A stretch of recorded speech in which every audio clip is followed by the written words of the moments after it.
हर जिले के अंदर आवासीय विद्यालय बनेगा और उसके साथ साथ हर जिले में वक्फ बोर्ड की ज़मीन हो तो बहुउद्देशीय भवन बनेगा।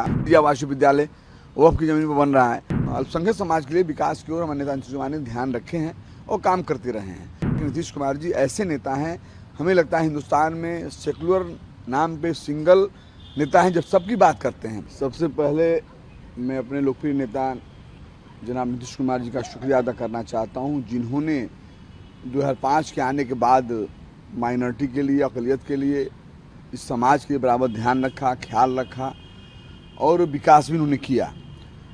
2005 के बाद में देखा होगा कि इंडिया के साथ रहकर ही उन्होंने कब्रिस्तान की घेराबंदी पहली बार लगभग 8,000 से ऊपर उन्होंने कराया।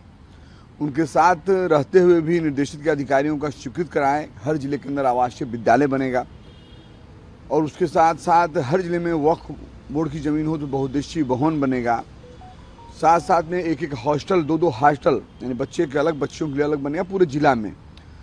और मदरसा को लेकर चिंतित रहे, उससे पहले मदरसा में क्या था आप भी जानते हैं, मैं भी जानता हूँ। मदरसा का उनके आने के बाद मदरसा को शुद्धिकरण की व्यवस्था उन्होंने कराया, जो आधुनिक ज़माने में जो होना चाहिए। लाइब्रेरी, उसमें कंप्यूटर, सारी सिस्टम के साथ साथ टीचरों का ध्यान में रखा, जो आप जानते हैं कि 60,000 लगभग उनका तनख्वाह उन्होंने किया। इन सब चीज़ों को लेकर हमारे नेता चिंतित रहते हैं बराबर। मदरसा को लेकर बताना चाहता हूँ, जो मदरसा एक शिक्षण संस्था है जहाँ से बच्चे निकलते हैं और बच्चे जब निकलते हैं तो उसमें मदरसा का रिकॉर्ड है कि उसमें जो भी निकला है लगभग सुधर कर और देश के प्रति भक्ति, परिवार में भक्ति, ये सब रहती है जो मदरसा से निकलते हैं। बहुत सारे ऐसे भी हैं उलमा, अच्छे उलमा निकले हैं जो मदरसा से निकले हैं, देश के लड़ाई में कुर्बानियाँ दी हैं, तमाम चीज़ें। तो उसको हमारे नेता ने ध्यान रखा। आदरणीय नीतीश कुमार जी ने, जनाब नीतीश कुमार जी इस बात को ध्यान रख के मदरसा के लिए हर जगह हर ज़िले के अंदर जितनी भी मदरसाएँ लगभग पहले थी उस मदरसा को रजिस्टर्ड कराकर उनकी सारी व्यवस्थाएँ जो आधुनिक होना चाहिए सारी व्यवस्था हम लोग कर रहे हैं। वक्फ की जो ज़मीनें होती हैं आप भी जानते हैं, वो दानी ज़मीन होती है, जो हमारे पूर्वज या हमारे जो लोग थे, बुजुर्ग लोग थे, जो यहाँ से गए तो वो लोग एक तरह से दान दिए, वक्फ किए, तो गरीबों के लिए, बेसहारों के लिए, उनके विकास के लिए। उस बात को मैं नेता नीतीश कुमार जी ने समझा और आपको जानकारी होगा, पता भी कर सकते हैं, आप मीडिया के मेरे भाई हैं, आपको सब जानकारी मुझसे ज़्यादा ही होगी। आप कहीं भी पता कर सकते हैं, किसी जिला में कहीं ना कहीं वक्फ की ज़मीन हमारे नेता ने उस पर काम कराया ही है, कराने के लिए आज भी सोचे हैं, निर्देशित हम सबको करते रहते हैं। आप देख लीजिए आवासीय विद्यालय वक्फ की ज़मीन पर बन रहा है, हॉस्टल, 2 हॉस्टल वक्फ ज़मीन बन रहा है, बहुउद्देशीय भवन, जो बहुउद्देशीय भवन इसलिए बन रहा है जिसमें कि कॉम्प्लेक्स टाइप का होता है, उसमें हर तरह से मार्केटिंग भी हो सकती है, उसमें विवाह मंडप भी हो सकता है, उसमें सारी मीटिंग भी हो सकती है। ये सब चीज़ें एक विकास की ओर, अल्पसंख्यक समाज के लिए विकास की ओर हमारे नेता नीतीश कुमार ने ध्यान रखे हैं और काम करते रहे हैं। और उम्मीद है, पूरा भरोसा है कि नीतीश कुमार जी ऐसे नेता हैं, हमें लगता है हिंदुस्तान में सेकुलर नाम पे सिंगल नेता हैं जब सबकी बात करते हैं।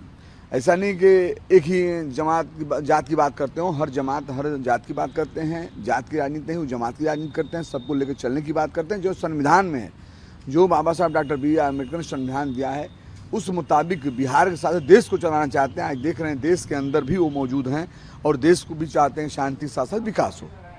एक तरह जमा खान जी, आप लोग इतने बड़ा फैसला ले रहे हैं अल्पसंख्यक भाइयों के लिए और 21 मदरसा बना रहे हैं, विवाह भवन बना रहे हैं, मल्टीनेशनल भवन बना रहे हैं, आवासीय विद्यालय बन रहा है कि आधुनिक तरीके से लोगों को उसमें शिक्षा मिल सके।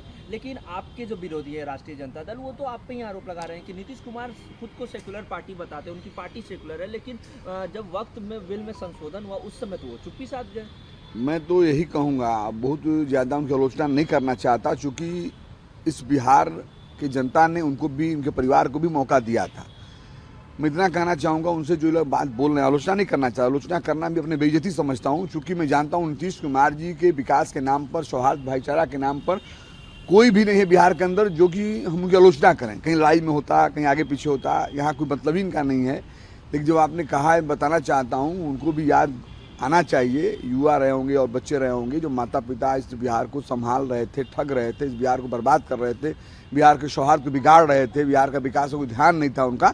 उनसे भी सवाल करना चाहिए। मेरे नेता पर क्या सवाल करेंगे? जो मेरा नेता कोरा कागज है, कहीं दाग अगर बता देगा, मैं बराबर कहता हूँ, मैं छात्र राजनीति का सफर तय किया हूँ, मैं कहता हूँ कि राजनीति छोड़ दूंगा। एक आदमी हम पार्टी के हैं वो बात नहीं मैं करता। आम जनमानस में आप जाइए, कोई एक शब्द कह देगा मैं राजनीति छोड़ दूंगा कि आज नीतीश कुमार जी कहीं कोई दाग हो। नीतीश कुमार जी का सोच बिहार का विकास, बिहार के अंदर सौहार्द बना रहे, भाईचारा बना रहे, हर समाज का विकास हो और सौहार्द के साथ साथ विकास हो, इस पर नीतीश कुमार जी ने ध्यान दिया है।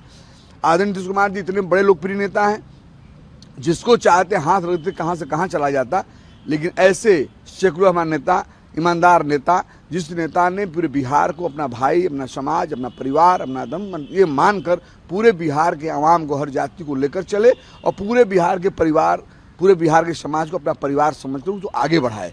मैं ये कहना चाहता हूँ, जो ये लोग बोल रहा है उनके अंदर कितने छेद हैं मैं बताना नहीं चाहता, तो सब जानता है, बार बार बताना कोई अच्छी बात नहीं है। हम लोग आलोचना नहीं करना चाहते। दाग अगर लगाना चाहेंगे आप अपने सगे भाई पर लगा सकते हैं, अगर दाग लगाना चाहेंगे तो अपने पिताजी पर लगा सकते हैं, कोई ना कोई कमी निकाल सकते हैं, मगर अगर अच्छे निगाह से देखेंगे, अच्छे चश्मे से देखेंगे, मैं उनसे कहना चाहता हूं कि बैक होकर 2005 के पहले इतिहास जाने। उस समय याद उनको नहीं होगा हो सकता है, लेकिन 2005 के पहले उठाइएगा इतिहास। बिहार एक बीमार बिहार था, बिहार अस्वस्थ था, बिहार परेशान था, बिहार में भयावह स्थिति थी, बिहार के लोग परेशान थे, हर समाज परेशान था। वो क्या बात करेंगे? नीतीश कुमार जी से वो सीखें। अगर आगे बढ़ना है तो मैं ये कहना चाहता हूँ कि नीतीश कुमार जी से वो सीखें। अगर अपने माता पिता से सीखेंगे तो जो उन्होंने काम बिहार के अंदर किया है, देश जानता है, देश थरथरा रहा था इनके शासन काल में, और बिहार के नाम पर लोग जाते थे, अदर स्टेट में सम्मान नहीं मिलता था, चेहरे लोग मोड़ लेते थे। आज बिहार के अवाम, बिहार की जनता, बिहार कार्यकर्ता, बिहार के लोग किसी स्टेट में, किसी देश में जाते हैं तो नीतीश कुमार जी के नाम पर उनको सम्मान मिलता है, हम सबका सीना चौड़ा होता है। लेकिन मुस्लिम विरोधी बताया जा रहा है। एक तरफ अल्पसंख्यक समाज प्रकोष्ठ का बैठक करते हैं तेजस्वी और कहते हैं कि ये तो हमारे भाई हैं, इनको समझना है कि ये इनके साथ कौन। यही तो बात है, यही तो बोल बोल के ठगते हैं वो लोग। कभी माई का समीकरण, कभी बाप का समीकरण, इससे ज्यादा जानते क्या हैं। और जो मंच पे आते हैं, आवाम के सामने आते हैं, कैसे ठगते हैं। आप मीडिया के साथी हैं, आप सब जानते हैं। नीतीश कुमार जी ठगने की काम नहीं करते, नीतीश कुमार जी विकास करते हैं। और नीतीश कुमार जी कभी वोट की राजनीति नहीं करते, कभी कुर्सी की राजनीति नहीं करते। नीतीश कुमार जी, इस बात को मैं चैलेंज करना चाहता हूं, नीतीश कुमार जी बिहार के विकास की राजनीति करते हैं, बिहार के आवाम के सौहार्द की राजनीति करते हैं। उन्हें कभी कुर्सी की बात नहीं की। आपने कभी मंच से नहीं सुना होगा कि नेता हमारे कहे होंगे कि माई का समीकरण है तो बाप का समीकरण है तो उनका समीकरण है, दादा का समीकरण है। वो कहते हैं पूरा बिहार मेरा है, कोई समीकरण नहीं, पूरी बिहार मेरी है। पूरी बिहार की आवाम जो बिहार में रहते हैं तो सारे मेरे हैं।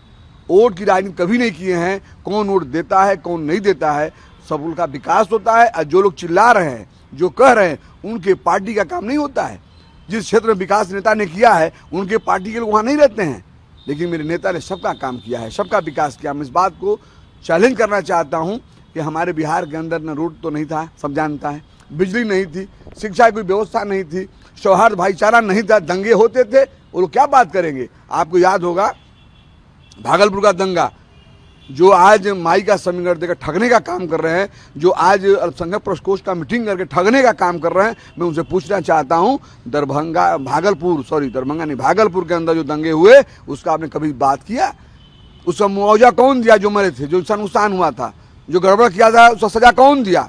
आप ठगने का काम करते हो, आप लुभावना बातें करते हो और उसमें कहीं भावना में लोग बह जाते हैं। मैं इस बात को कहना चाहता हूं कि कौन नेता है, कौन अच्छे काम करने वाले हैं, कौन सौहार्द के साथ बिहार की विकास करेगा, उसको लोग पहचाने। ऐसे ठग से दूर रहें। ये लोग ठगहारे लोग हैं, बिहार को लूटने वाले लोग हैं। एक प्राइवेट कंपनी बनाया है, इससे बड़ा क्या हो सकता है भाई?